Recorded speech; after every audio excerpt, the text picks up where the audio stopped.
NRC কোনো detention camp বাংলায় হবে না। এসআইআর প্রায় শেষ হয়ে গেছে, আর কোনো সময় নেই। এখন যাদের সন্দেহজনক লিস্টে রাখা হয়েছে তাদেরই শুনানি বা হিয়ারিং হবে, তাদেরকে ডাকা হবে।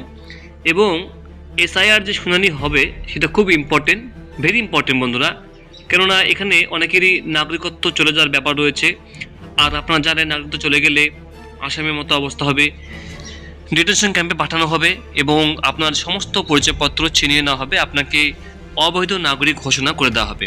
আর আপনার কোনো ব্যাংকের অ্যাকাউন্ট, আধার কার্ড কোনো কিছু কিন্তু কার্যকর হবে না বা চলবে না, সেগুলো ফ্রিজ করে দেওয়া হবে। এবার এই যে এসআইআর হবে সেটা কোথায় হবে সেটা জানিয়েছে কমিশন। বলছে এসআইআর শুনানি হবে শুধু ডিএম অফিসে, ক্যামেরায় নজর কমিশনে মানে অর্থাৎ এই যে সমস্ত এসআইআর কমপ্লিট হয়ে গেছে, যে খসড়া তালিকা প্রকাশিত করা হবে, যেটা 16ই ডিসেম্বর প্রকাশিত করা হবে, মানে একটা ড্রাফট রোল যেখানে প্রত্যেকের নাম থাকবে, মানে যারা যারা ফর্ম ফিল আপ করেছে তাদের প্রত্যেকের নাম সেই খসড়া লিস্টে থাকবে, তালিকায় থাকবে। এই 2025-এর যে 16ই ডিসেম্বর যে লিস্টটা বের হবে সেখানে। কিন্তু তাদের নাম থাকা মানে এটা না যে তারা ফাইনাল লিস্টের নাম থাকবে, এখানে আবার ঝাড়াই বাছাই হবে। যেমন 2026-এর যে 14ই ফেব্রুয়ারি যে লিস্ট ফাইনাল বেরোবে সেখানে যাদের নাম থাকবে তাদের নাম থাকবে যাদের ম্যাচিং হবে, মানে যে ভোটার কার্ডের ম্যাচিং তাদেরই নাম থাকবে ফাইনাল লিস্টে। এবং যারা শুনানিতে হিয়ারিং হবে, সেই হিয়ারিং হওয়ার পরে সন্তোষজনকভাবে হিয়ারিং হলে ডকুমেন্টস শো করলে সেক্ষেত্রে আপনার কিন্তু নাম ফাইনাল লিস্টে থাকবে। দ্বিতীয়ত, যাদের সন্দেহজনক মনে হয়েছে, প্রায় 30 লক্ষেরও বেশি, আমি গতকাল আপনাকে দেখেছিলাম, 30 লক্ষেরও বেশি নাম সন্দেহজনক রয়েছে, তাদের করে দ্বিতীয়বার করে বিএলওকে বলা হয়েছে তার জন্য আবার বাইরে থেকে চেক আপ করে। ঠিক আছে, এবার দেখে নেই কি কি হবে এখানে।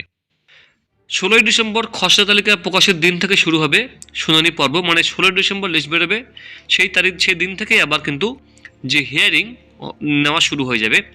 প্রতিটি জেলায় জেলা শাসক বা ডিএম এর কার্যালয়ে শুনানি হবে, প্রতিটি জেলায় হবে এটা। এছাড়াও উল্লেখ করার মতো বিষয় হলো জারি হয়েছে শুনানি পর্বের ওয়েব কাস্টিংয়ের নির্দেশ, অর্থাৎ গোটা প্রক্রিয়া ক্যামেরায় নজরদারি করবে কমিশন। মানে এই যে হিয়ারিং হবে, আপনার কাছ থেকে শোনা হবে, জানা হবে, এই সমস্ত কিছু বন্ধুরা ক্যামেরায় নজরবন্দি করা হবে, দেখা হবে। বিজ্ঞপ্তি অনুযায়ী বুধবার পশ্চিমবঙ্গ সহ 12টি রাজ্য ও কেন্দ্রশাসিত অঞ্চলে এনুমারেশন পর্ব শেষের পরে খসড়া তালিকা প্রকাশের প্রস্তুতি শুরু হয়েছে। 12ই ডিসেম্বর থেকে 15ই ডিসেম্বর পর্যন্ত এ কাজ চলবে। খসড়া তালিকা প্রকাশের পর তালিকা নিয়ে আপত্তি জানানো যাবে 15 জানুয়ারি পর্যন্ত। মানে যদি আপনার খসড়া লিস্টে নাম না থাকে সেক্ষেত্রে আপনি আপত্তি করতে পারবেন। এছাড়াও তালিকা প্রকাশের দিন থেকেই শুনানি সংক্রান্ত নোটিশ পাঠানো হবে ভোটারদের। ওই দিন থেকে শুরু হবে শুনানি প্রক্রিয়া। 7ই ফেব্রুয়ারি পর্যন্ত এই প্রক্রিয়া চলবে। কোনো ভোটার নির্ধারিত শুনানির দিন উপস্থিত না হতে পারলেও 7ই ফেব্রুয়ারি পর্যন্ত সুযোগ পায়। মানে কেউ যদি নাও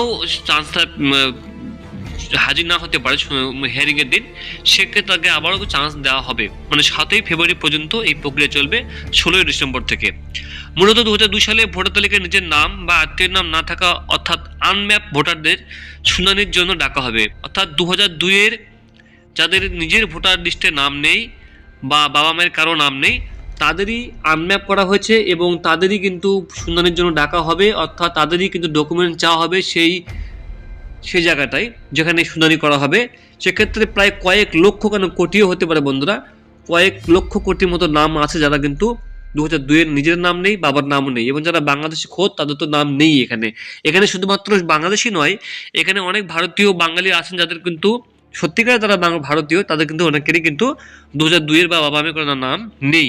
সেই নোটিশ পাওয়ার পর নির্ধারিত দিনে উপস্থিত হয়ে তাদের কমিশন নির্ধারিত 11টি নথির মধ্যে একটি পেশ করতে হবে। বুধবার রাত পর্যন্ত এমন ভোটার সংখ্যা প্রায় 30 লক্ষ হয়েছে পশ্চিমবাংলায়।